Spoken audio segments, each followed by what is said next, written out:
Hello and welcome to another episode of the MXGP podcast show, and this could be our most poignant of the 2025 season because the jungle drums have been beating and we have some very concrete rumours, some less concrete rumours, and we finally have, most importantly, some answers to this silly season puzzle that has been plaguing us for so long. The concern is that if we have maybe some answers, what are we going to talk about in the future? Because this has dominated conversations for so long. And the reason why we have been able to have those conversations is because of terrific support from Polisport and Prox Racing Parts. Thank you to both of those companies for all of their support of what we do here. I truly appreciate it. And I know that my colleague, co-host, friend from the Paddock Pass podcast and On Track Off Road appreciates it too. It's Adam Wheeler. How is it going, Adam? Hello. Oh, my screen has just changed position. We use Zoom on this, Lewis, and it's starting to do my head in because it's got a life of its own. Perhaps we need to switch platforms, but yeah, all good. I want to inquire. I need a quick Lewis Phillips health update. I noticed you also posted a little picture of Chase Sexton riding around a track, so you're going to have to take 30 seconds of this podcast to explain this.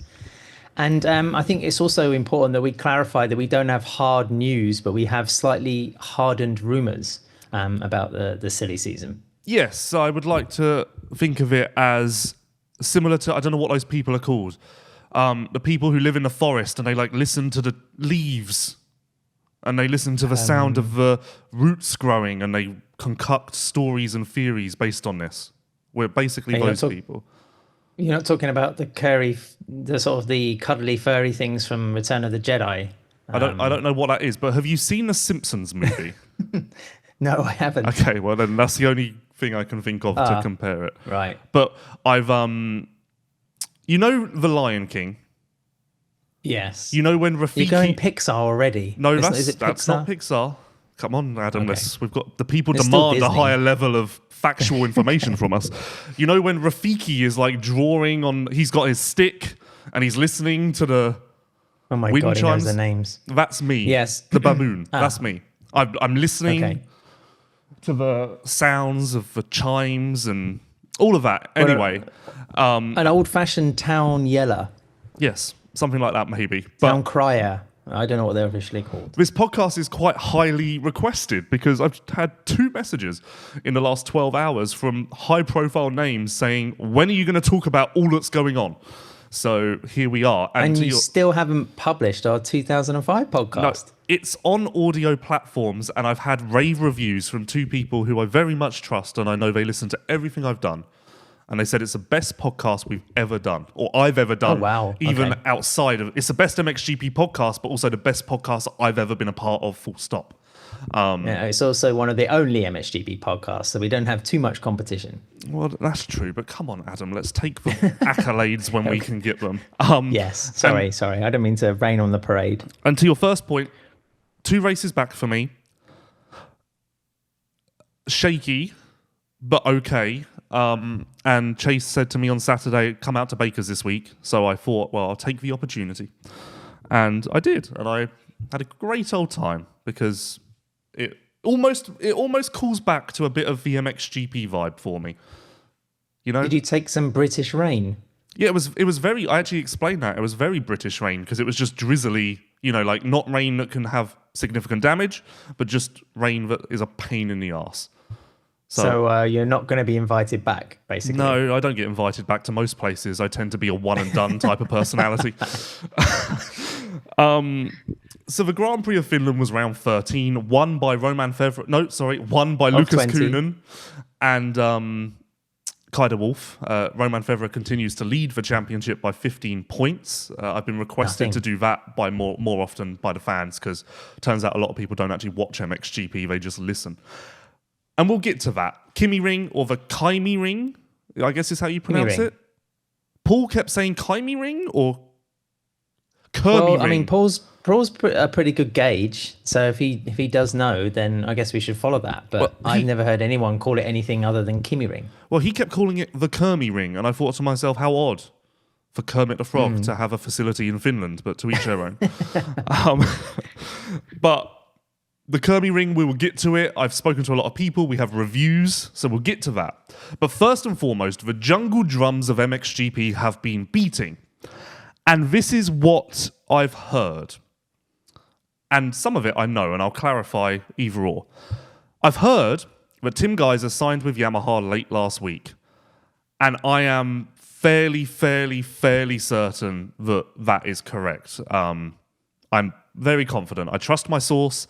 It sounds like it's been validated, and I therefore fully expect Tim Geyser to be on a Yamaha in 2026 MXGP, which is a great get for Yamaha. It also triggers a series of knock-on effects because I believe, this isn't confirmed, but from what I know, Yamaha will probably run 2 riders in MXGP, so they will effectively be done with Geyser and Renault, who's still under contract. So that, I think Girtz was out anyway, but Geyser's signing would raise massive question marks for Calvin, who just landed on the podium for the first time in 2025. So that's now Finland, a shift in the dynamic. A little looser, but the rumours in Finland, and I wasn't in Finland, nor was Tim. Hang on a sec. Let's talk about that Geyser move. What do you reckon to it? Because it's pretty seismic, to be honest, because he did, half a season on a KTM and MX2, signed for Honda in 2014, I want to say, and, has been red ever since. I mean, that's more than 10 years. And I'm struggling to think, why Honda would really want to let him go, because when Tim has been fit, he's been in championship contention or he's won a title. And, it's a big coup for Yamaha, I think, because, they made a big investment in Renault, which didn't work out because of injury. And Calvin Vlaanderen and Yago Girtz have just not really delivered the results as those second and third riders. But, Calvin, I thought, was pretty honest in his press conference words on Sunday, just saying that he struggled both with confidence, the last few races with injury, and then also the team as a whole has been struggling, with the YZ450F. So, I think it's a great sort of refresher for Geyser. I mean, it's a brand new challenge, with a sort of Belgium-based team, as opposed to a sort of an Italian one that he's been with his entire career. But it's, and also he becomes a Monster Energy rider as well, which he kind of flirted with around the time of his first MXGP title in 2016. But it's I think that's pretty big in itself, Lewis.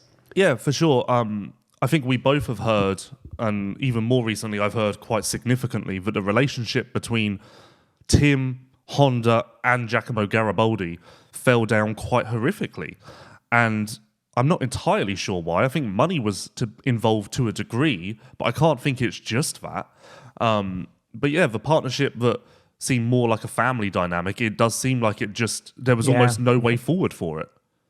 I mean, also Tim brings 10 years of knowledge of the sort of, the CRF 450. That's a lot of experience on Honda motorcycles. I don't know. I find it quite surprising. That's all, because you'd have to imagine this is going to be the last big factory contract, perhaps, in Geyser's career. And from what I can understand, maybe it's just something as simple as the market value and estimation of the two parties being somewhere off. I wonder if Yamaha sort of, up the ante, sizably to sort of bag the Slovenian. I think they did with help from Monster, because originally, I don't know when, let's say 6 weeks ago, I was told that Yamaha were out of the running for Tim and Jeffrey. They just couldn't do it and they're done. And I know that people within Yamaha were told that as well. And then 4 weeks ago now, let's say, they reloaded and went again. And I think with Monster backing. So more important than that, Lewis, I just think if you look at any MXGP podium or MX2 podium in 2025, it's covered in Monster, but it's also covered in Red Bull KTM. I think we've had 13 rounds now, and in MX2 there's only been one podium without a Red Bull KTM rider on it. Coenen, I think, has 3 overall wins now, and he's arguably the star name of the championship in the Premier class. And I think Monster, or Yamaha at least, are very conscious of the fact that they have this very high-profile sponsor, and they need some big hitters, because it's 2 years now that Renault's been struggling.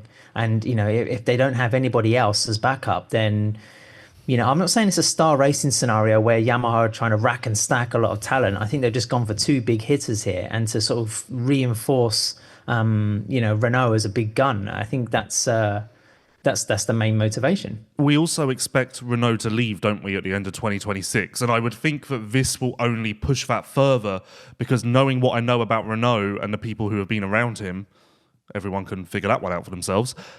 He likes to be the top dog, very sure of himself, thinks he's a man maybe, and I think that playing number 2 to Tim, which he will, because in the off-season, all priority will be getting Tim comfortable, helping him run through the options, helping him understand what Yamaha can do. Renault maybe will start to get a bit of a complex and be like, hey guys, this used to be my team, and it was his team, very much. Yeah, but I think we can speculate on his ego and the state of it. But then Max is also incredibly intelligent, and he knows that his stock is not as high as it was. So therefore, he might need a season rebuilding as like a number 2 if Geyser comes in swinging. And will he want to get out? I think that depends on whether he can make the Yamaha his, because that's obviously been another thing that we don't really know so much about, but it's very clear from the results that the Yamaha struggles to get out the gate in the hands of these riders, and they're just not putting the trophies on the shelf. Yeah, I have questions about Yamaha. Yamaha are not as strong as they used to be, and I have... In both classes. Well, even more so in MX2, but we'll get to that because there's something weird going on there. I don't know how... I've said to riders, like, I would stay away from Yamaha at this point. If I'm a rider on the market and I have other options, I would need to see some sort of proof of concept from Yamaha that they're heading in the right direction, because all I can see from the last 3-4 years is a steady decline. So this is going to be the proof of concept. Does Tim make it work? Also, it may not look it, but behind the scenes, I think Yamaha is a far more unified racing force now, because Paolo Pavesio, who was head of Yamaha's racing in the European side. So in other words, he was in charge of MXGP, Rally, World Superbike. He's now the main man in MotoGP. So, there's speculation that he was the main force behind hiring the World Superbike champion Toprak. I'm not going to say his surname because I can't, to sort of drift into MotoGP from 2026 because of his knowledge and experience of working with him in World Superbike. And of course, Pavesio is going to be nurturing that Monster Energy relationship because they're title sponsors in MotoGP, and, being acutely aware that the motocross side has not been sort of delivering the profile it needs for a title sponsor that also, is a big partner in the series itself. Yeah, I think we talked about this, but I did also hear that Monster, if Yamaha didn't get either Tim or Jeffrey, Monster were going to be like, yeah, we're out of the motocross program. Now, how true that is, I don't know, but I could certainly believe it. It doesn't seem too far from reality. So linking the pieces together, if Geiser's gone from Honda, that leaves a seat there. And we know that Fernandez has pretty much been told he's out. We're thinking he might end up in Moto Blues if he's going to continue the Honda association. No, so where did I remember us hearing that? But Moto Blues is going to be Beniston and Horgmo. So unless Moto Blues run a third rider, but I got told that's out. Right. I'm trying to think if it was you I spoke to or someone else, but I'm pretty sure at Red Bud I spoke to someone from Honda and they said Fernandez is gone. Like I think they said Moto Blues was possible or maybe gonna happen, and then it just didn't materialize. Right. So part 2 of what the jungle drums are saying, the leaves. Word on the street in Finland is that was that Jeffrey Herlings has signed with Honda HRC. A lot of talk also about this being a big money deal, him essentially picking Tim's pocket, you could say, and being the big winner in the silly season game. That would mean Honda HRC would be Jeffrey Herlings and Tom Vial, which I don't know. I can't believe I've just said those words. I think that looks quite good as well. So, yeah, we are making major movements. Are we saying that Herlings is really changing manufacturer, from the first time since he was 15 years old, just for a few extra coins? No. I mean, does he really need it? There must be other things in it. I mean, Jeffrey must need some shake-up in his sort of professional life and the orientation and, riding a new bike, riding an aluminium chassis for the first time. I mean, there's some big old discoveries to come. I mean, I think it's just a case of Jeffrey being Jeffrey and everyone being like, we need that man. Because also, Honda taking Jeffrey potentially instead of Tim, I wonder if that points to their frustration of racing against Jeffrey for so long, and maybe a lack of belief that, like, if Jeffrey is healthy, we don't know if Tim can do this. So we just need to get the guy that can do it. I mean, I understand Honda having a checkbook and thinking, which rider do we sign? And we don't know if it's true, how many years it is. Is it a 1 year deal? You have to imagine it's going to be at least 2. Yeah, for sure. And of course, Herlings is the first name that comes to mind. But, as we've seen with Jeffrey, it's feast or famine. He's either there winning and is fastest and he's the most calculating rider now, sharper and better with his racecraft than arguably ever. Or, he's disappeared off the map. And imagine if he is riding for HRC next year, then does he keep Red Bull? Because, in the past, HRC, certainly in MXGP, had a pretty much a uniform policy when it comes to energy drinks. If Monster want to sponsor the team, then, they have to take the whole thing. It just can't be a one-off deal. So does Herlings does he have that written into his contract? Does he go Monster? Does he go Red Bull? He's been an Alpine-style rider since day one in 2010. Since he went into Red Bull KTM Factory Racing. And you'd imagine you have to be Fox because they're a prominent sponsor for the HRC team there. It's good that he links up with Vial because, they're friends. I think they kept in contact, even though Tom's been in the US, for 3.5 years now. Yeah. So, yeah, I understand, excuse me, I understand the motivation behind it, but it's a big punt, I think. I mean, he's really jumping out of his comfort zone. Yes, I mean, but do you think more so than Tim? Yeah, much more so. Because of the Austrian to Japanese, or? Yes, that, and the fact that I think Jeffrey has his own... I mean, I know Geyser kind of trains and his own compound, and he's very isolated, but I think Herlings as well has a degree of freedom where he enters any kind of race he wants to, rides as much as he wants to. That might be something where the Japanese and HRC and Giacomo Garibaldi, Roger Harvey, the whole crew over there might be a little bit more regimental about that, about where he rides, where he does pre-season. There might be a bit of a loss of independence there, but he's going to be aware of all of that before sort of walking into the deal. I just hope that he hasn't sort of seen a big shiny contract with maybe another 0 on the end. I thought, yeah, that's my priority. Well, I think from what I understand, I think all of the contracts had a big shiny 0 on the end. So I think he was almost playing with house money. And kind of had pick of the lot, which, let's cast our minds back to the beginning of the year when Jeffrey did that interview with the Dutch newspaper where he said, I have nothing for 2026 and I might retire if no one wants me. Which is like, let's be honest, Jeffrey, it's laughable. Everyone was going to want you. Like, there was no way he was really sat there thinking, I'm going to have an offer from Moto Blues and that's it. It's actually not Moto Blues anymore, is it? Isn't it? They lost. Well, I mean, he has his price. Of course, he's not going to race for nothing. But then, of course, the other option was Ducati, and he could have, taken the Jeremy Sewer approach and decided, right, I'm going to try and build something for a very prominent motorcycle brand that also has some fancy trimmings around the sides when it comes to Lamborghinis and flash other bits that he likes. So I heard that Geyser rode the Ducati, and it was like an immediate, no, I'm out. I think that's what's pushed for Yamaha deal and so on. If these guys are still in the mentality of I want another title, then it's not the right move. Well, and tough blow for Ducati and Louis Vosters because they were after Tim and Jeffrey by all accounts. So for them to lose out on both is a bit of a tough pill to swallow, and it's probably a bit of a surprise because that's very different to the MotoGP dynamic where they just wave a contract in someone's face and everyone's like, yes, get me there.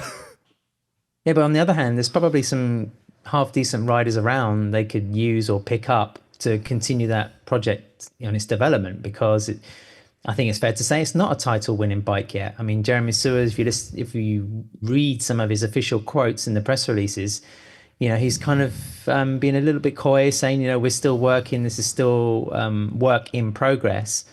He's not sort of posting podiums anymore because of mistakes or errors or, other sort of small falling downs. It's very much like a building thing or whatever a cliche you want to throw to it. So if you do have Ruben Fernandez, you do have, say, Pauls Jonas, Matteo Guadagnini, some of these riders who have maybe been a little bit displaced, by some of these moves, then there's still potential for a very solid team there that can kick the project on. Well, you mentioned Jeremy's official PR quotes. The one from Finland, I was quite like, oh wow, we're taking a turn. And props to Ducati for leaving this in. He said, blah, blah, blah, blah, blah. We'll keep working. We know where we need to improve and we'll get there. It's not always up to me. I'm giving it my best. And I was like, there's not much reading between the lines there. You can tell what that's alluding to, can't you? And do we want to sidebar that quickly? Because I can talk about Ducati and what Caroli said, or we can keep with the silly season for now. Keep with silly season for now? Yeah, Jeremy's been using the factory engine. I don't know if that's a difference. Obviously, the show is suspension. But what Cairoli's been doing in the last couple of weeks is really shining a spotlight on Ducati, and I think it's making it more exciting and more appealing. So anyway, so what happens to KTM now if Herlings is off the Honda? So I'm certain Yamaha is going to be Geyser and Renault. Now, I'm not 100% certain that it will be two riders, but it does seem that way. I should have confirmation today, and actually I'll send a text because I might have it now. Yamaha MX2, I have no fucking idea. Beniston's out, Elzinger's out. I presume it'll be here we go, Regulis brothers, because that's probably the best bet. I don't know if Hutton Metal sticks around. There's now rumours about that being shaky, but I think that's been shaky from the start. And again, Yamaha's foundation is shaky now. We've said it before, there's no need to get into it, but hard to believe that just 5 years ago, everyone in the paddock was like, wow, can you believe Yamaha has overtaken KTM as just the power force in this paddock? Yeah. If Honda HRC rumours are true and it's Herlings and Vial and Herlings is making out with Tim's money like Scrooge McDuck, then that's that. Kawasaki Romain is under contract. Paul's will likely be renewed, and I feel very confident that he's going to be renewed. So no change there. What other manufacturers do we have? Fantic and KTM. Fantic, your guess is as good as mine. I've heard Guadagnini and Bonacorsi. Yeah, I know the Fantic really like Bonner. They want to keep him. So maybe Koldenhoff. Maybe he stays there. I don't think so. I don't think so. But Ducati, Sewer for sure, because he's under contract. Guadagnini, Ducati have an option on him, and I don't know how that's going to go. I lean towards no. I know that Wilvo want to keep Bonacorsi, so I could see them doing an Italian swap. And then does Louis Vosters run a third rider? Because Vlaanderen, why not pick him up? Yeah, I would or think. Girtz.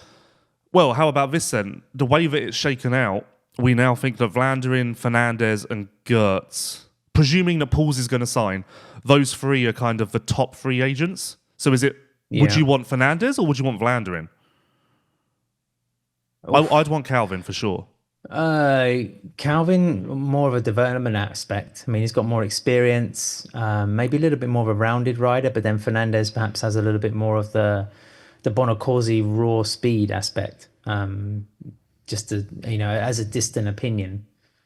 But I just think Calvin's more reliable, and ultimately the top end will be similar to Fernandez, maybe just not as flashy. 2025 has been kind of disappointing so far. I think he had for Calvin. I think he had a great. Bonacorsi, I think, shined a little bit more, hasn't he? No, sorry, I mean Fernandez and Vlaanderen. Sorry, yeah. But yeah, Calvin had the right result at the right time in Finland, so that's going to help his cause no end. But I find how KTM are going to roll the dice, to be very interesting, because we kind of understand that they offered Jeffrey a contract, so it's not as if they have zero money.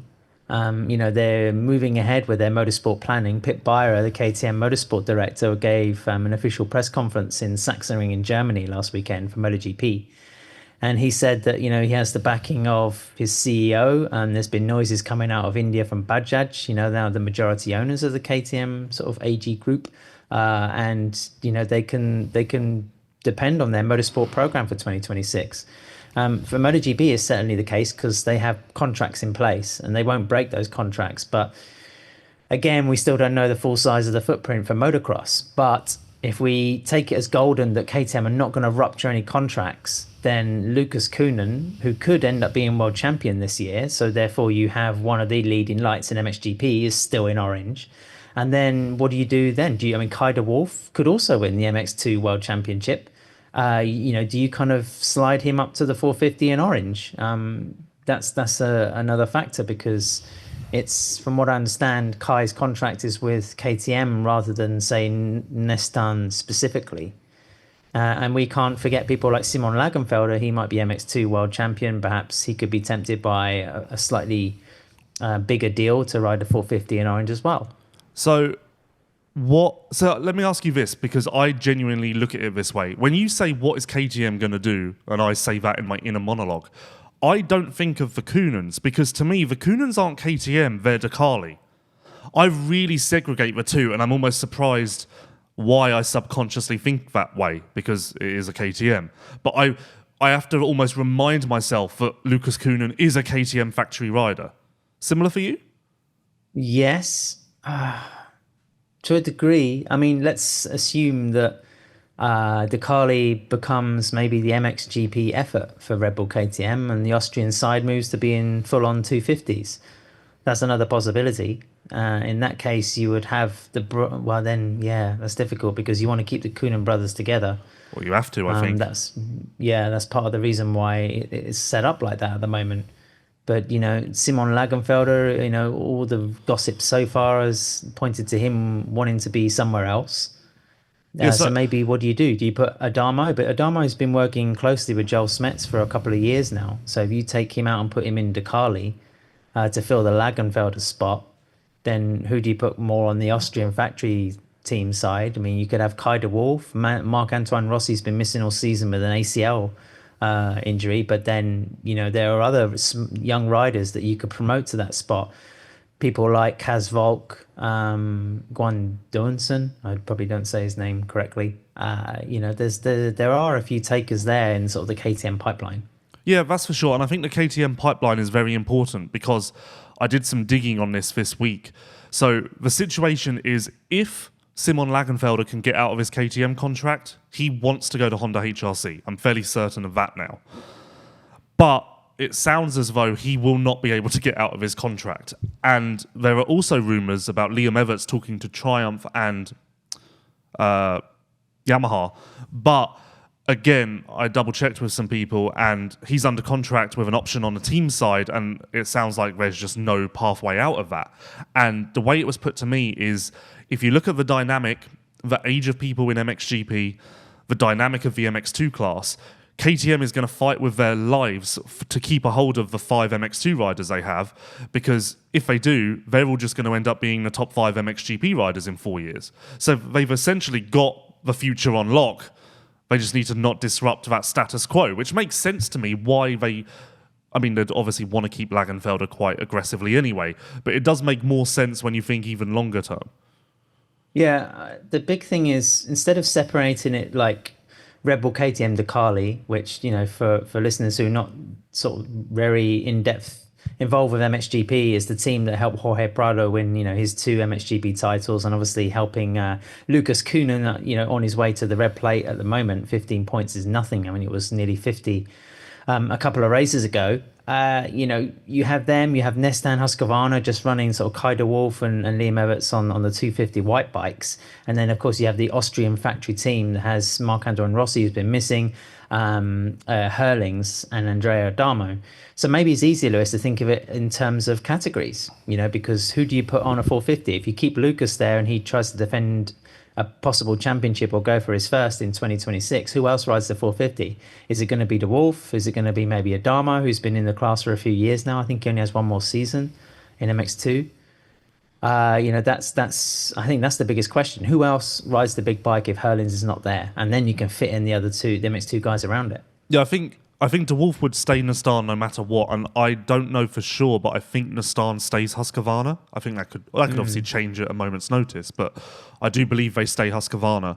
Put Längenfelder on it. Längenfelder wins MX2 title. He's still leading the championship, even though he had a pretty off weekend in Finland. Then, Längenfelder moves across to the Austrian side, takes Herlings' bike, and if De Wolf moves up, then you have 3 450s. You have 1 in white, 2 in orange, and then you organise the MX2 guys around. Yeah, you would have the same number of 250s, wouldn't you? Because you'd have Liam, Sacha, Andrea, potentially. Yes. Which is almost back to the KTM dynamic of old, 3 and 3. It's For so me, the saddest, messy now. for me, the saddest part is just the end of the Herlings story. It would have been really cool. I mean, it's been what sort of 15. He signed his factory contract in 2009. He went to the Motocross of Nations, representing Holland, I think, for the first time at Franciacorta. Knowing that he was going to be a factory rider for 2010. And, it's just been like an unbelievable story all the way through, both for the ups and the records and the downs. It's just, I think that's why it's such a big step, because that 84 in orange has been an indelible part of Grand Prix racing for, almost 2 decades. If it's happening, though, it's Lewis Hamilton going to Ferrari. It's really that level of, for us in our sport, that it's as big as it gets almost. Well, I mean, Hamilton changed from McLaren to Mercedes, so he already skipped out of a team. Yeah, but that was Herlings early. Has been in that. Yeah, but he won a championship. How many championships did he win with McLaren? But Herlings has been in the same sort of spot since he was 15 years old. So it's bigger than Lewis Hamilton to Ferrari? Well, in the motocross world, yeah, of course. Well, that's why he's paid the big bucks then. I've said it on this podcast a million times.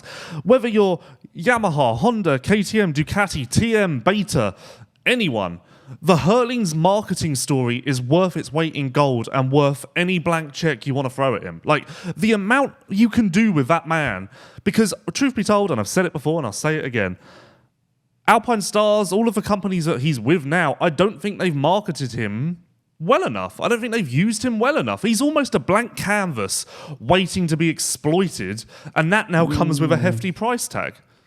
Yes and no. I mean, maybe he wasn't interested in it. I mean, I felt more of a national sporting figure in the Netherlands. Of course, you're not going to be up there with somebody like Max Verstappen, but, I think Herlings deserves bigger billing. I mean, is that kind of through his own lack of publicity? Or, I don't think he was quite as switched on as, say, Tony Cairoli when it came to that.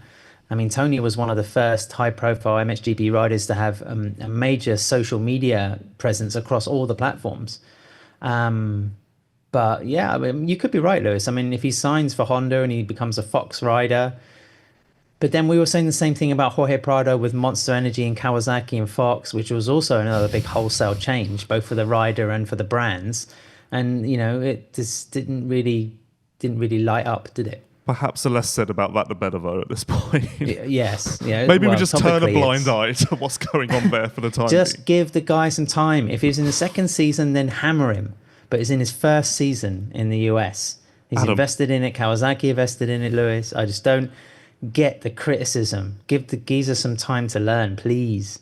Adam, I was on your side. Cornelius Tundal was 5 seconds a lap faster than him for 4 laps in a row. Yeah, but he obviously has issues. So just let him figure them out. But it's Tundal. It's Tundal. Yeah, but, look, Valentin Guillaume has been spoken of more in podcasts and in US racing than, he's done in 10 years of like Grand Prix racing. It's so typical of like observers and commenters like in racing to focus on the last kind of moto that people do, rather than looking at sort of the obvious sign of class that Prado is. Like I say, if it was the second season, throw the knives because he's not doing the job. But I think you've got to just give the guy a break and let him adjust to sort of everything that's going on around him. Okay, there's a chance we just don't get to Finland. So well done, Finland. That's great. Yes. What really pissed me off, and how do I say this without getting myself in trouble? I know that someone in the Prado ecosystem on the American side has said, yeah, there's more than 2 fast riders here. He just needs to get used to that. And fuck, Yeah. I lost my shit when someone told me that, because the disrespect to MXGP is unfucking believable. Like how it's such a classic mindset of some people on this side of the pond. Like, yeah, MXGP is shit. You need to just get used to it. Like, we've got more than just one Jeffrey Herlings here. It's like, well, no. You may not know much about Calvin Vlaanderen, Ruben Fernandez and the like, but they're actually all very competitive and would be competitive here also. Because that almost dismisses Prado's championships as well. And it's just like, that honestly, when I got told that, I flipped a lid, essentially, because the disrespect... The US GP thing is so tiresome. The thing is, I would like to take the most hardened US motocross fan, take them to Lockett, then take them to Lommel, then take them to somewhere like Latvia, then take them to Matterley Basin and say, okay, now you implement the same race speed across all of these tracks, absolutely flat out, a full weekend of riding, not just like one day, and see how you get on. Because I think the tracks and the varying levels of crapness and quality is a major challenge by itself. Never mind trying to work out, how Calvin Vlaanderen is rapidly fast in Sardinia on sort of deep Rio Lasado sand. It's the depth of the challenge is immense. So, I kind of don't pay too much heed to it. But for someone within Prado's camp to be saying that, it's like, we've lost the fucking plot. But also, it's Tundle. So obviously Prado has... Whether the bike's bad or clearly there's massive fundamental issues there. Whether it's between the ears, the bike, somewhere between there's serious problems going on. There's a bit of everything, isn't it? I mean, it's probably confidence. It's probably, disbelief. It's probably trying to work out the bike. A Japanese aluminium chassis that he hasn't ridden for the whole of his career since he was like 12 years old. And moving to the US. I mean, who knows what his personal situation is like as well. Yeah, I think it's just a big ball. It's a big mess. If he is quitting in motos and just easing off the throttle, I mean, we've seen cases before in MXGP where he's been sort of less aggressive, less attacking, but there have been reasons behind that. So, but we know how good he is, Lewis. So I don't think we can be too sort of harsh at the moment. But we're getting off track, aren't we? Because we were talking silly season. Well, I can tie it all together. The Jungle Drums certainly told me in recent weeks that he has phoned Honda HRC in MXGP and he has phoned Yamaha. But obviously, neither of those are coming to anything. And as I've told everyone, Prado is just a massive flirt. We've talked about it, but remember when he was flirting with Yamaha for 2 years for absolutely no reason at all? Well, he's a flirt. The principal reason why that was because of valuation on his contract. He felt he was badly undervalued. But he was under contract. He was tied into one of those long-term KTM deals where as a young rider you think, shit, I'm going to the best race team in the paddock. Yeah, of course I'm taking that opportunity. But when you suddenly win, when you're 17 years old, then the contract perhaps doesn't reward you as much as it should do. And he was given an improved contract, especially when you move over to the gas side. But, you'd have to imagine at Kawasaki and in the US, he's on good money. So to sign... to come back to MXGP, maybe there's a homesickness thing there as well. Who knows? I think he was just flirting and just talking because that seems to be something that the Prado camp quite likes. I think Prado needs me, to be honest, but I don't think we're on that term.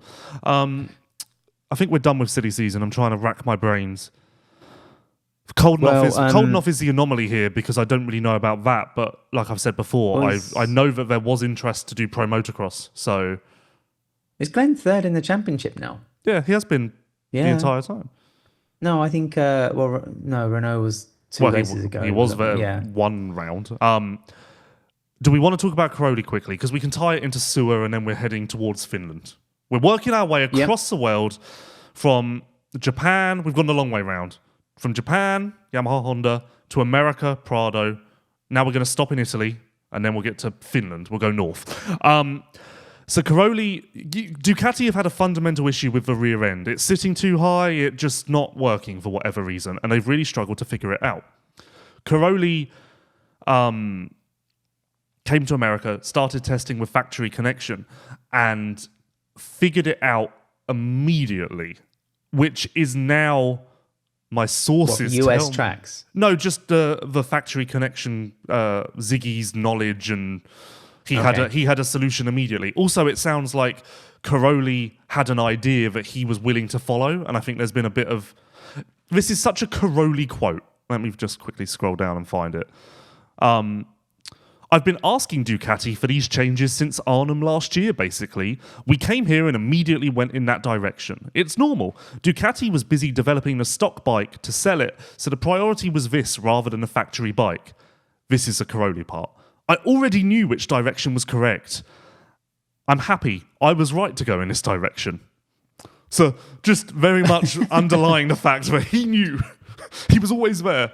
But my sources in Europe, and you can probably have a good stab at who this is, says that these parts and these concepts have now made their way to Europe. And everyone's very excited because I messaged someone at Ducati in Europe when I first spoke to Caroli and he was telling me this. And I was like, have you heard? Like, there's a solution.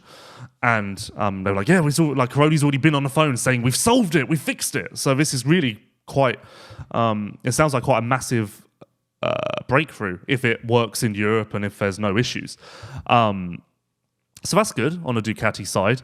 Caroli wants to do the nations.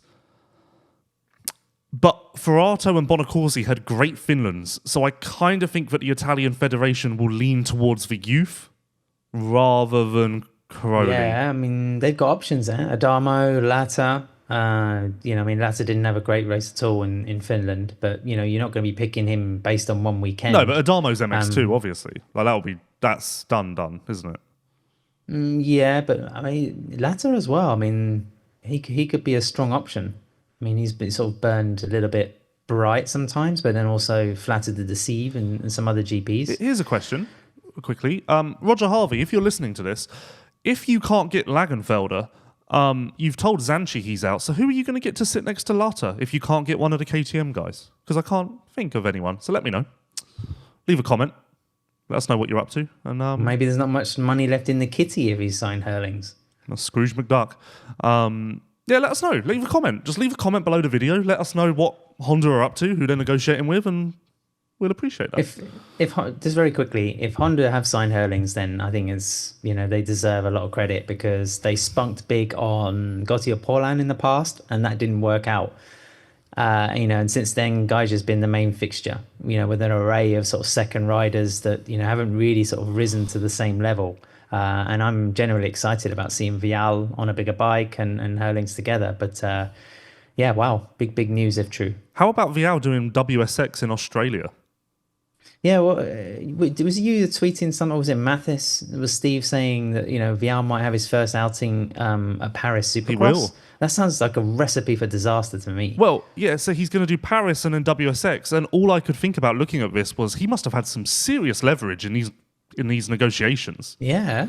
I mean, just hello, Romain Febvre 2022. Just miss like half a season because you break your leg in Paris. But maybe Jeffrey goes as well. Again, Jeffrey, if you're listening, let us know in the comments if you're planning to do any Supercross. We'd love to know. What were we discussing? How did we get onto Vial? I don't know. Listen, we finished with Ducati. Let's talk about Finland. What did you think, Lewis? Did you kind of like the look of what you saw? This is a weird first take. Although everyone gives the MXGP signage a lot of shit because it obstructs views and everything, Finland really shined a light on the fact that it does help the sport look more professional because ultimately that looked like a wasteland tip type area. Like without the signage, that place is going to look horrific on TV. So okay, that's a fair point. Team Luongo. I mean, also, Dan, come on, Dan. I'm like the little car in Cars that's a fan with my Luongo flag. Maybe I'm off, but I was hoping to see a bigger crowd. But then that's always been somewhat characteristic of the GP in Finland anyway, and it's rarely like a sustainable GP because they just don't get the numbers. I was told to say this on the podcast. Everyone there was very surprised at how many fans they were and were impressed by the turnout because apparently there was zero promotion, zero signage, and they all expected it to be Turkey. Oh, wow. So apparently I needed to point out that we're happy with the crowd attendance. Yeah, but I mean, it was only a couple of thousand in Hyvinkää, which also stepped in a couple of years ago to replace Kimi Ring when it was going to... Because this venue, for some context, has had a very difficult birth. I think it was in 2019 when they first had MotoGP bikes doing a tentative test around sort of the brand new asphalt. I mean, it's a brand new sort of motorsport complex. But then, of course, it was a victim of the pandemic. And in April 2023, that was when the powers that be that own the Kimi Ring went bankrupt. It was then since brought by a different a Hungarian company, TRP or something like that. They do super enduro events in Hungary and also like GT racing. They took control. They kind of resurrected Kimi Ring. And if you kind of even just have a cursory look at the official website now, it's kind of like a fully functional entity. I mean, it does corporate events, it does different kind of launches and stuff like that. So it finally managed to stage a motocross GP on the infield track, and it didn't look super shiny, did it? But then Hyvinkää was hardly like a postcard circuit on the GB slate. But I think it's encouraging that Kimi Ring existed and they were actually able to make a GP happen there. And it didn't look too busy, but then, like I said, Finnish GPs never, rarely we see more like a 20,000 attendance. And I just wonder if it will carry on. It was cool to see like Sami Hupia. You've met Sami, haven't you, Lewis? Yeah. The Liverpool former Liverpool defender, Champions League winner. I mean, he was there. He's like, was the Finnish national football team captain for a number of years. So he's a huge motocross fan. He was there doing some promotion, I think, for it as well. Of course, Romain Febvre's team, owned by Kimi Räikkönen, sort of the Finnish Formula One world champion in the past.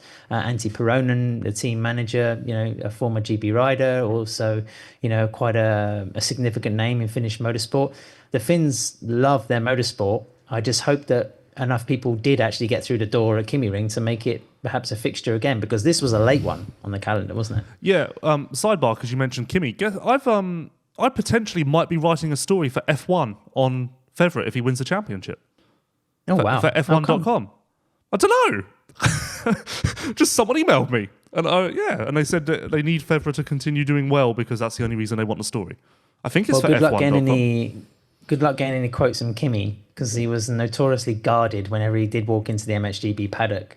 Well, I don't know if you've been following America, Adam, but I've had a lot of practice with not getting quotes from people because Eli Tomac seems to have really overlooked for part of his contract where he has to show his face at some point. Anyway. Yeah, but then why bother talking to him when you can just read the press release? Did you see the quote? I did, okay, but good. I also I send my heart out to Andy, who's having to fashion these things, and she can only work with so much. It's a fucking disgrace that a rider of that level can get away with just not talking to people. Fucking 100%. disgrace. Yep. Anyway, that's beside the point. So we could. Lucas Coenen was amazing, except for the second moto where he had a pretty fast off in that corner, sacrificed the whole of his lead, but to be something like 10 seconds ahead of everyone by the end of lap 3 is just phenomenal. And also he's winning the MXGP championship in my mind because he can start, and Romain Febvre just had like this embittered weekend of 2 big mistakes and having to charge all the way through the pack. He looked pissed off and he looked exhausted. He didn't look exhausted. He just looked, like a man who's really had to sort of pay for that podium. And I think he acknowledged that he was quite fortuitous to actually get on there. But that's another chip away to his championship lead. Yeah, and sorry, I'm just really emotional about how good Lucas Coenen was. I think for Febvre, we know that Febvre absolutely hated Prado for the things he said and the things he did and all of that. I think Febvre has found his new foe because I guess in a press conference, Lucas Coenen said that he pulled such a gap in the first moto that he presumed everyone else must have crashed. And then Febvre rolled his eyes quite aggressively, which we've all seen the trademark Romain roll of the eye. The withering look. Yeah. We've all been the victim at some point or another.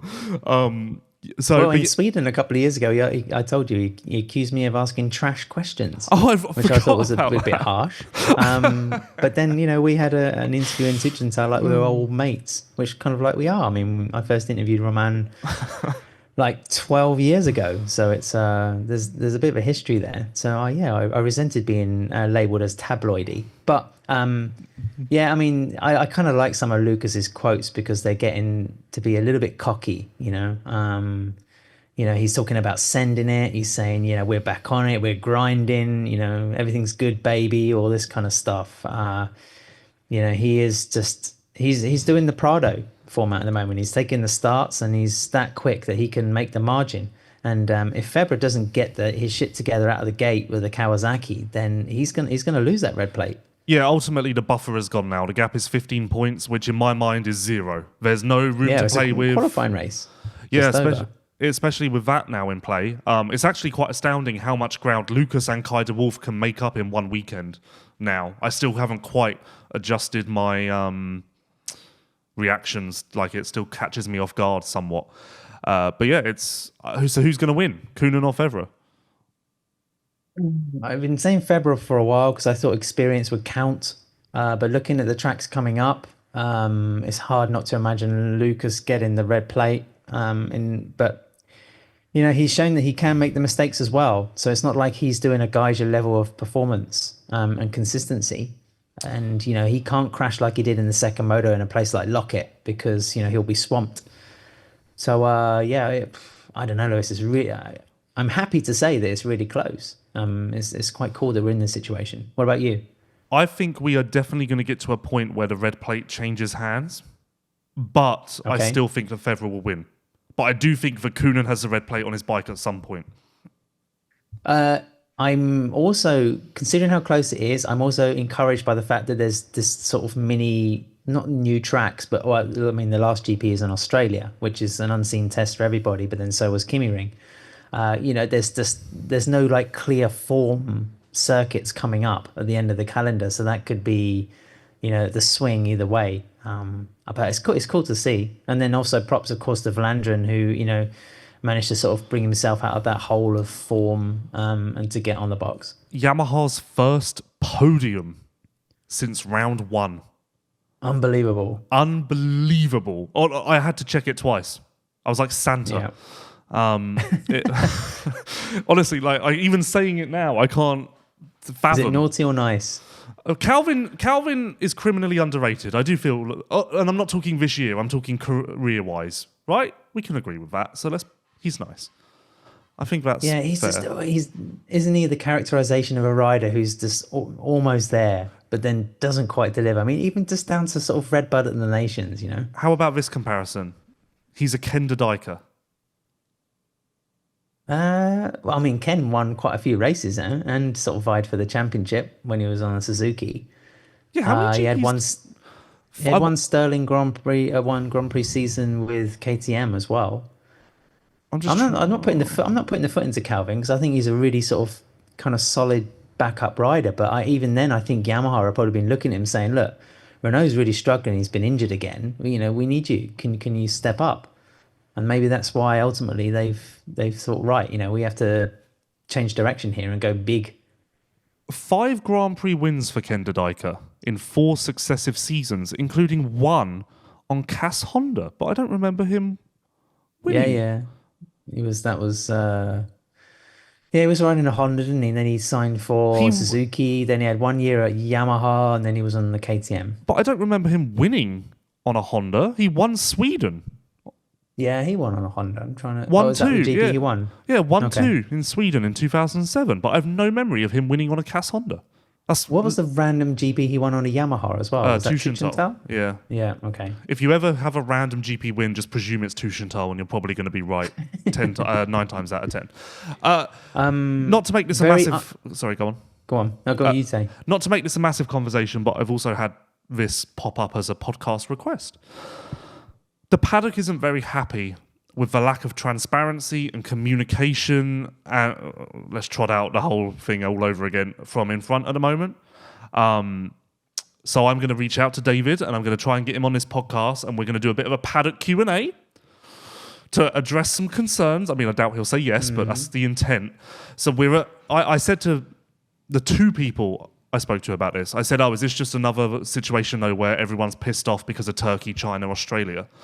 And they said, no, it comes much more down to the fundamentals, like the rocks on the side of a track, Kimi Ring, Kimi Ring, taking 125s there. Like, there just seems to be no rhyme or reason to what they're doing, and they don't seem to want to talk to us about it. So we're maybe reverting back to the closed shutters of Infront Moto Racing. So I'm going to try and open them. So come on, Dan. Step outside. It's nice. Get some sun. You deserve it. But yeah, I can believe that. I can believe that because they have had phases in the past, haven't they, where they kind of just disappear for some reason. It's almost like the publicity run ends. Is it Lommel coming up where they have the MSMA meeting as well, where the teams get together and make their requests and outline kind of things for the future? Is that the same race every year? It's around that time.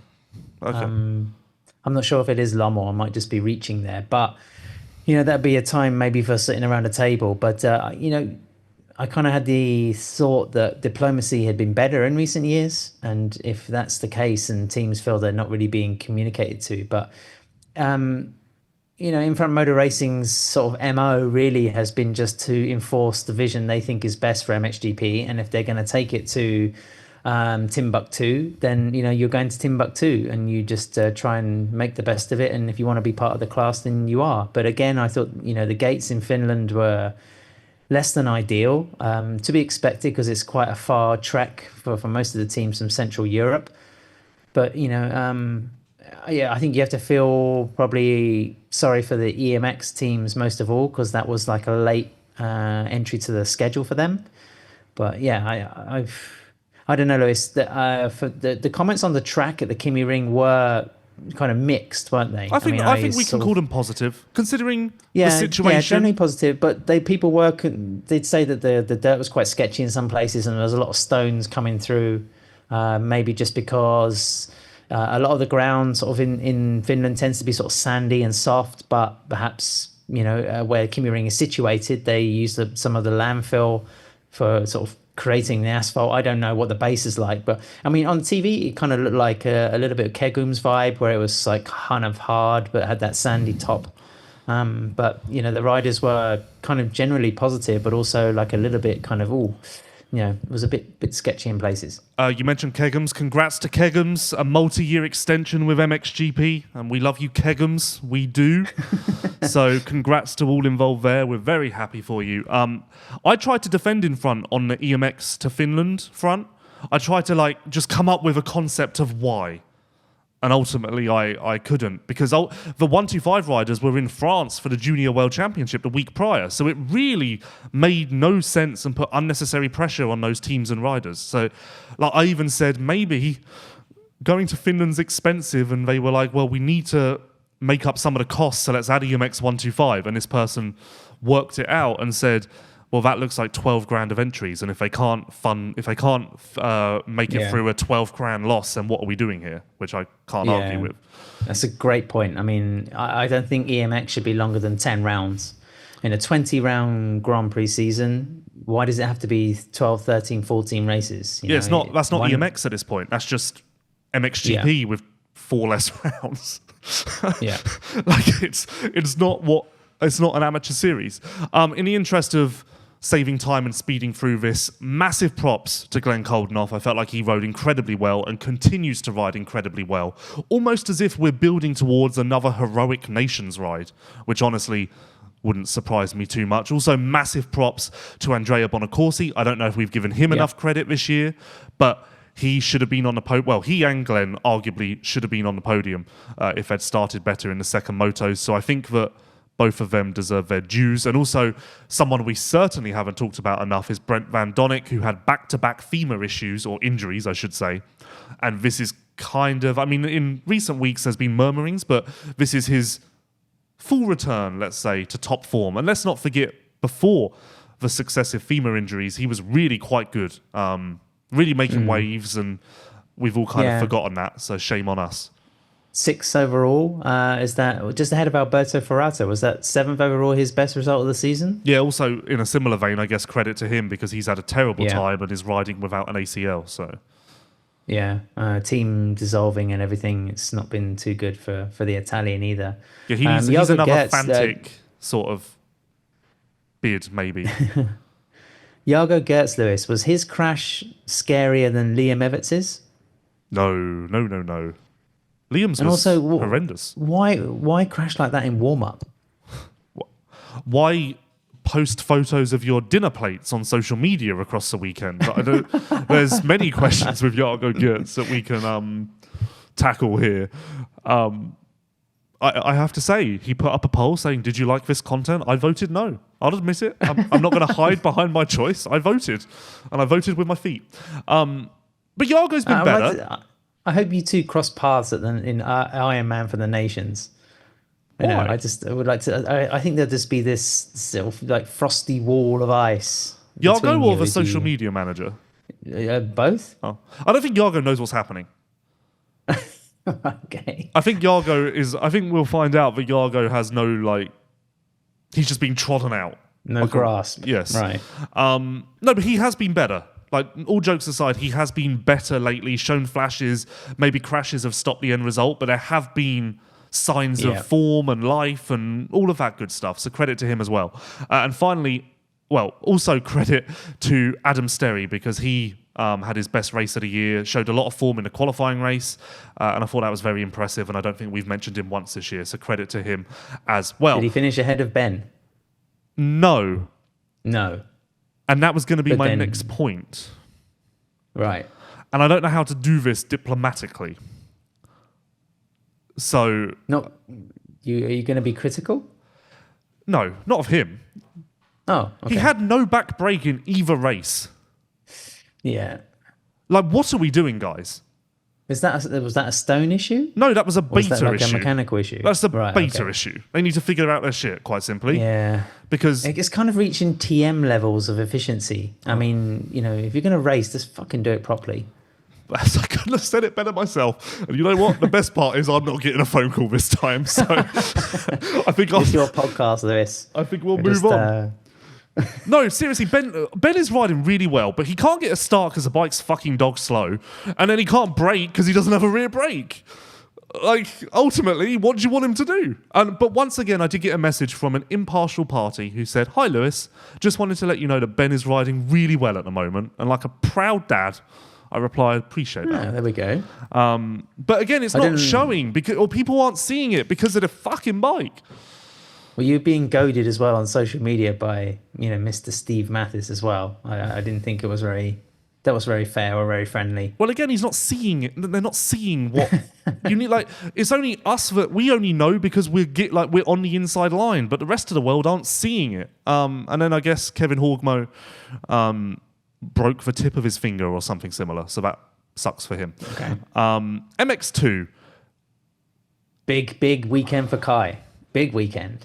big weekend for Kai or bigger weekend for Längenfelder on a negative big front. weekend for Kai. I mean, that was a statement victory. He needed that. I He think needed to keep his hand in. we weren't and I don't think anyone was aware that in the last 5 weeks or so he hasn't been riding that much because there's been lingering issues and injuries. So I think maybe we overlooked there was a reason for the dip in form, and now he's back. Similar to Coenen, I was very, very surprised that he managed to cut the deficit to 48 in one weekend. I can't believe we can still make jumps like that. You were still on the train pre-Finland. So how confident are you now about his title chances? If you said to me now, who's going to win, Kai or Simon, I would say Kai. Wow. I think there's some big tracks as well coming up for him. I think, you know, he's gonna ace Lommel. I just think you know, he's gonna have that extra bounce of confidence and experience. And also we know, I mean, when it comes to the teams, I mean, Ducati versus sort of Nestali, you know, I put those two like on a level pitch in terms of the experience and the know-how and the support they give the riders. So you can't sort of make a comparison there. But I mean, Simon, I think, has had a great season, and you know, to be holding the red plate with that points gap, you know, without seeming to be outstanding in parts, I think is a big credit to him. But if Kai just keeps riding like he did in Finland, Lewis, then the gap's going to come down. Yeah, even though he's got some work to do. Lockett will be telling because we know that Lockett, St. Jean are kind of Kai's weakness, even though he has improved there and he won Lockett last year, I want to say. But still, Simon will be great there, and I feel like although Kai can win there, it can also quite easily be a fifth place weekend. So if Kai can even tie Längenfelder on points at Lockett, then I think battle lines have been drawn. But if he loses 10... as the races click down, I think... Why have you got a massive grin on your face? Because as the races click down, this is a KTM championship. I would just love to know what kind of directions or orders are going to come in from Austria about what to do. I mean, will there be any? I mean, can sort of Pitt or sort of Robert Jonas or,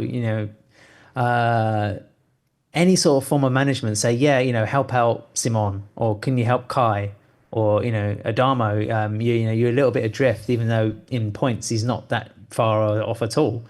Can you actually, just sort of gently move across if someone else is coming? And Sacha Coenen, I mean, how can you predict what he's going to do from lap to lap, never mind from week to week?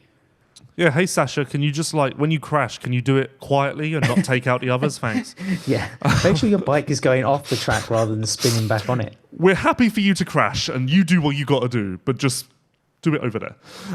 No, to be clear, we're kind of overlooking the fact that Adamo is between Kai and Simon in the points, but based on current form and condition, we're putting him below the other two as far as title chances. Yes.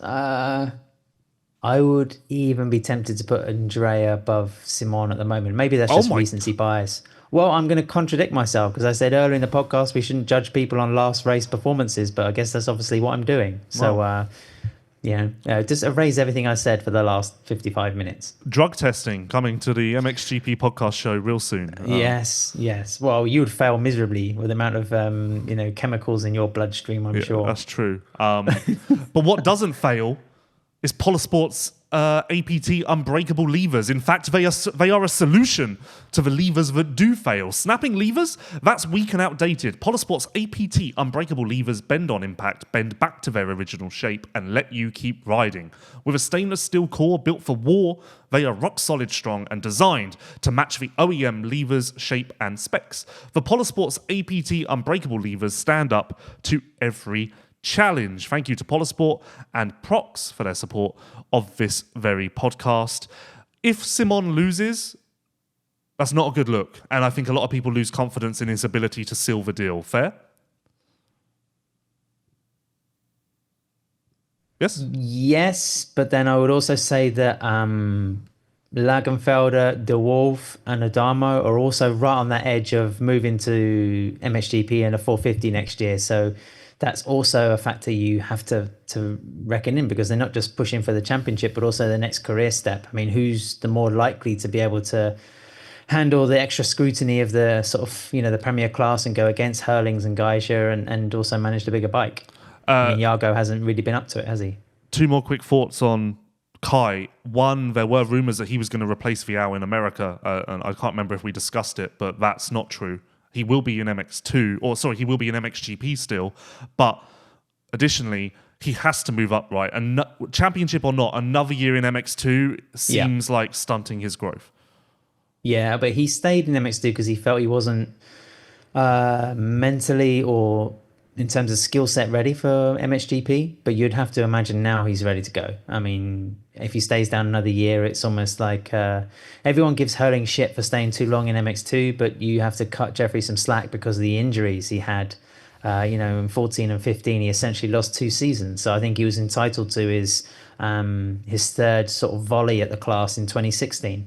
And Kai, I think he's done with MX2 now. I think he's shown everything he has to show. It's time to get on the bigger bike. I wholeheartedly agree. And if we had like a cartoonist, you know how like in newspapers they do just silly cartoons?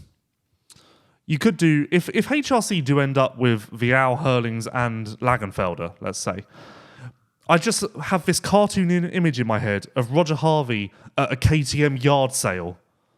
Just like picking his way around. Like KTM have an everything must go sign and Roger's just there like, that looks nice. I feel like it could be a really good cartoon. What if Lucas Coenen wins the championship, becomes the third rookie winner of the class since sort of 2004? Yeah. And but HRC have those 3 riders. I mean, which is more the super team? Still Rebel KTM or now the new look HRC? Oh, HRC. Just pure, maybe, no, HRC, yeah. I think both competitively and star power, allure as well. Okay. Well, you have a Premier Class rookie, a rider that's the fastest and arguably the best in the world, but also injury prone. Against like an 18, 19-year-old who's absolutely on fire.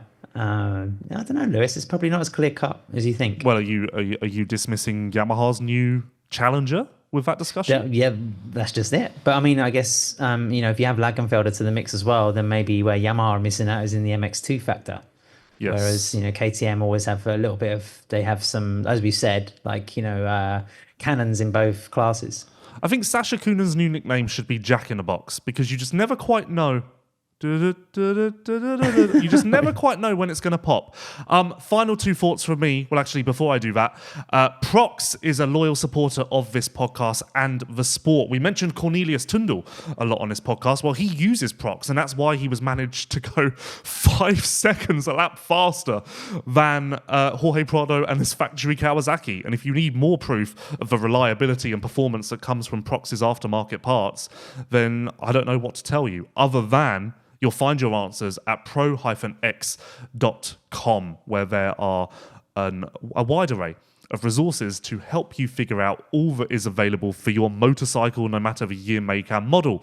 Controls, clutch, electronics, engine stuff, steering stuff, suspension stuff, braking and wheel components. The amount that's available at Prox needs to be seen to be believed. Free shipping on orders over $150 as well, available in all countries. The Prox network is internationally is quite astounding, and as I've mentioned a lot, I really admire the performance of the products at Prox, but also the way they do business, the way they operate. It's arguably my favorite company in motocross, and I truly support and back everything they do, hence why they're on this podcast. Final two thoughts from me. One, happy birthday this week to Ray Archer, who has been a fixture in the MXGP paddock for as long as most can remember, and also has helped me very much over the years with advice, and even still does now. So happy birthday to Ray Archer, who is also, the very best photographer in MXGP, without doubt, and I won't hear anything else to the contrary. It was my birthday last week. Where's my greeting? Well, you can't, you need to say that. I need to know. You can't. It was my birthday last Monday. Oh, now I feel bad, but I didn't know. Well, I know you're not one for gifts or greetings, Lewis. No, but I would have sent you a message. Oh, well, there you go. Well, you're only 14 days too late. How was I meant to know? Oh, don't worry. And but happy anyway, birthday to Adam Wheeler, who has been a reference in the reference. paddock and also helped me with advice over the years and still does. And is the very best, and I won't hear anything to the contrary. I can also just copy him. Arguably, you and Ray are side by side as the pinnacles of MXGP or motocross media worldwide as journalist and photographer. The combo is unmatched. As individuals, you're unmatched, but the combo is just... That's very flattering of you, Lewis. Thank you very much. Move on to your second point. Second, and a bit off the beaten path, if you will, Jed Beaton. Oh, okay. What? That's off the beaten path. Clever. Good. Right. Okay. He was 29 Terrible. points. He was 29 points up in the Australian MX1 Championship with, I believe, 2 rounds to go. Maybe just 1 now, but I believe 2. And he broke his femur this week, which is... right. Shit. Jed Beaton's had a lot of bad luck in his career, arguably didn't fulfill his potential because of bad luck and just poor timing of injuries. And this is another one because he was definitely going to win that championship, his first since leaving MXGP. He would have likely been picked for the Nations. And yeah, it just sucks for Jed. So not that he'll listen to this, but sucks for Jed. And he's a favourite of the MXGP paddock still to this day. I don't think anyone has a bad word to say about Jed Beaton. Any final thoughts from you? Yes, I'd like to know, I want a hard answer from you if you're coming to the Belgian GP or not. I was going to confirm that last night, and then something else came up that I told you about before the podcast, so it didn't seem like the right time to mention it. So I'm going to get a firm answer today. Herlings will most likely not be racing at Lommel, which kind of, deflates that balloon. Yeah, but he'll be there, won't he? I mean, he's got no excuse. He's only down the road. Yeah, but in the past, but that's perfect because you can do some media work with him. Well, this is a test because when younger Lewis in the MXGP paddock, Herlings has missed a lot of races. I don't know if you know this. Whenever he missed Lommel, I was always like, well, this is a chance. I'm going to do a lot with Herlings. And it was never quite possible. So now, if you could call Jeffrey my friend, will I be able to this time around? Or in fact, is it still impossible? That would be the question. And I don't know if I want to know the answer. Well, I'd put it to the test. Like you say, if you're there and you're in town and you're just down the road and he doesn't bother turning up, then you know you're just the man at the end of a phone, at the end of a message. It's true. I mean, I'm very much the helpline for MXGP at the moment because a lot of people want answers on what the fuck is going on with Jorge Prado. Well, at least you get a reply. I mean, when I actually need information from him for a factual reason, it just ghosts me, which is could be better. But yeah, I'd put it to the test. Lewis. Get on a plane.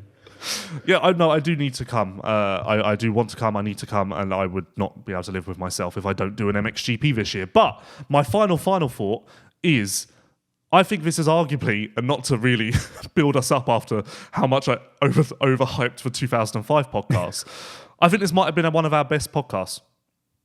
Really? I don't know. Well, yeah, I mean, we're sort of plucking stuff out the air, really. I mean, it'd be great to have some official confirmation, and I would love MXGP to revert from their stupid policy of waiting until absurd dates when everybody knows what's happening. A lot of industry insiders, a lot of suppliers, partners, everybody knows that somebody's moved, but we still have to wait until like December the 31st to have an official confirmation.